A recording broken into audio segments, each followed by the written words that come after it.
What better way to bring in spring than to binge watch a bunch of the best Hallmark spring movies? Not sure where to start? Don't worry, I got you covered. To start this list, we have the movie starring Jocelyn Houdin and Ryan Pavey in the movie titled From Friend to Fiancé. Jess, played by Jocelyn Houdin, has been to so many of her friends' weddings that she's practically a pro at wedding planning, even though it's not her day job. But things take a crazy turn when she's asked to help plan her best friend Ted's wedding. See, Jess and Ted, played by Ryan Pavey, have been friends since they were little kids. They tell each other everything and have never kept a secret from one another. Until now. Jess is completely caught off guard when she finds out that Ted is getting married. She didn't even know he was dating someone. But what's worse is that the girl he's marrying is the same girl who made Jess's high school years a living nightmare. Talk about a blast from the past. To make matters even more complicated, Jess starts to realize that she might have more than just friendly feelings for Ted. Buckle up because things are about to get real messy real fast.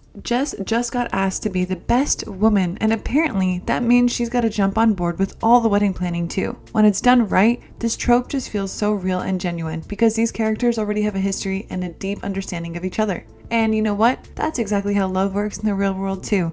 I mean, how many times have you heard someone say that they married their best friend? It's such a beautifully crafted storyline, and I love seeing how the two characters' bond evolves throughout the story. It feels authentic and heartwarming. And oh my gosh, let me tell you, I am head over heels for Ryan. I mean, have you seen him act? He seriously is amazing, always hitting the mark. And don't even get me started on his hair. That salt and pepper thing he has going on is just chef's kiss. And it looks like this set of co-stars turned out to be really good friends after all, and it looks like they had a lot of fun. Take a look at this interview where they share their favorite scene from the movie. When this happened, paintball? Yeah, paintball. Vespa. Oh. Vespa. Oh. Flashback. Yes, that was one of the most terrifying. Oh yeah. No, it was amazing. Who was driving the Vespa? Me with him on the back. Yeah. But you can't deny that finding the one is a struggle and often leads to disappointment. And our leading lady in Bottled with Love is no stranger to heartbreak. It all starts with her getting dumped via text message at a wedding. Ouch. She's feeling pretty down on her luck because she's 36 and thinks that she'll never find the right guy. But here's the thing about Abby. She's not the one to show her true feelings to the world. Lucky for her, her aunt helps her write a really honest letter to love, and she puts it in a bottle and tosses it to the sea. Meanwhile, there's this guy named Nick who's a bit of a wanderer. He's currently living in Maine, but he's originally from Boston. One day, he comes across Abby's letter while he's out on a walk. He reads it and is taken aback by how raw and honest it is. He holds on to the bottle and can't seem to shake the feeling that he needs to find the person who wrote this letter. Fast forward a bit and Nick ends up back in Boston to help his dad with a new company they're trying to acquire. His dad and sister want him to work with Abby, who happens to be the person who wrote the letter that Nick is holding onto, but neither of them knows that yet. As they start to work together, Nick can't help but feel drawn to Abby, and Abby, well, she's starting to feel something too, but she doesn't know what it is. As the story unfolds, Nick and Abby get to know each other better and start to realize that they have a connection that's deeper than just work. When Nick finally reveals to Abby that he's the one who found her letter, everything falls into place. It's a beautiful moment that will leave you feeling so warm and fuzzy inside. It looks like the cast simply can't stop gushing about this movie. Yeah, it's a story that's been told for generations, so it's a real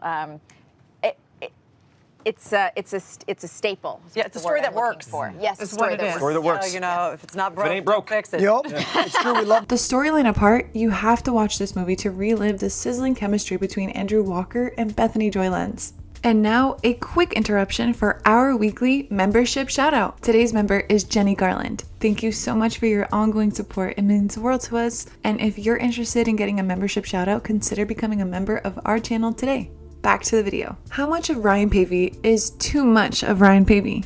Clearly not enough, which is why the next movie on the list is Two Tickets to Paradise. Two strangers, Hannah and Josh, are both left at the altar by their significant others. Hannah and Josh meet by chance on their wedding day and make a pact to still go to their respective honeymoons, even though they're now alone. We're all for a little bit of self-love over here. Now, when Hannah arrives at the beautiful Paradiso Ipo resort in Hawaii, she's shocked to find out that Josh has picked the same place for his own solo honeymoon. Imagine being the only two single people in a resort designed for romance. It's definitely awkward at first, but as they start to explore the island and have fun together, their broken hearts begin to mend. As they spend more time together, Hannah and Josh start to wonder if fate has brought them together for a reason. Could this be their second chance at love? Or wait, what happens when Hannah's ex-fiance Marcus arrives in Hawaii looking to patch things up with her? You'll have to watch the movie to find out. The beautiful Hawaiian flowers and picturesque mountain views of Hawaii makes this the perfect watch for your spring afternoons. And guess what? Both of these stunning actors enjoyed the most during filming. Listen to it for yourself. Surfing. Surfing was fun. I really liked surfing. I don't know if we talked about that yet. Did I talk about that? I could talk about it some more. No, but it was really fun. There's a board thing. You go in the water and do the thing. You stand up and then do that. You want to talk more about it? Nope, that's it. That's pretty much it. That's the Cliff's Notes. Okay, fair. As tulips bloom during the onset of spring, they also carry a meaning of rebirth and renewal. Just like the new adventures our lead pair is headed towards in this next movie. You must have guessed from the references. I'm talking about Tulips in Spring. Rose Newell, played by Fiona Gubelman, is determined to impress her boss and secure a high-end client for her interior design firm. Rose has been preparing for this opportunity for weeks, and she finally lands the job. But her perfectionist boss comes with a strict set of rules. However, just when things are looking up, Rose receives a call from her mother and is forced to return home to a tulip farm in Washington that has been in her family for generations. Helping things grow is what I love to do.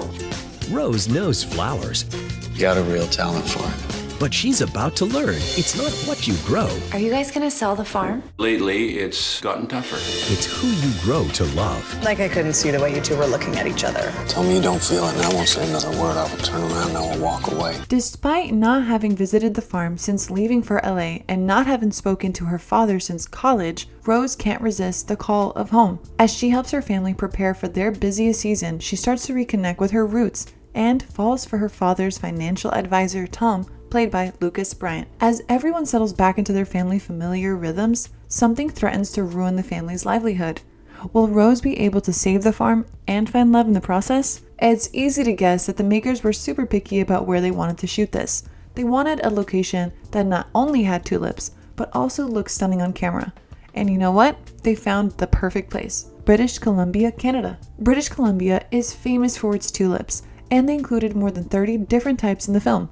But the real star of the show was the Chilliwack Tulip Festival, which happens every year in April. The fields there are absolutely gorgeous, and they make for the perfect backdrop for any film. I mean, just imagine yourself surrounded by 6.5 million flowers. It's like something out of a dream. The festival takes place on a farm in Chilliwack, and let me tell you, there are so many beautiful fields all around that just triple the beauty of the place. The filmmakers knew that this location would attract more and more audiences to the movie, and they were absolutely right. I mean, who wouldn't want to watch a movie with such a stunning location? But this next movie will suffice your chilly spring evenings. In this movie titled The Sweetest Heart, Maddie is an ambitious girl who had it all planned out. She was going to culinary school and staying with her high school sweetheart, Nate. But as life often does, it threw her a curveball. Nate got cold feet, and their perfect love story came to an end. Fast forward a few years, and Maddie, played by the talented Julie Gonzalo, is living her dream of running a cupcake bakery in her dream location. And who should return to their small hometown but Nate? Now a successful cardiologist played by Chris McNally, it seems like fate is giving them a second chance. But wait, there's more. A charming businessman named Alex, played by Victor Zink Jr., enters the picture. He pursued Maddie after she brokered an expansion plan for her business. As business and personal feelings collide, it becomes clear that there's more than just a unique cupcake recipe at stake. The big question is, will Maddie pursue a new relationship with Alex or fall back into the comfort of her first love, Nate? You'll have to watch The Sweetest Heart to find out. Speaking about filming, this is what the actors had to say. Julie's fantastic. She's super kind. She's very present. She's hilarious to be around. Makes my job easy. I think the whole cast has been amazing. I think we got along really great right off the bat, and Chris has been great, and he has to put up with me all day long, so that's nice.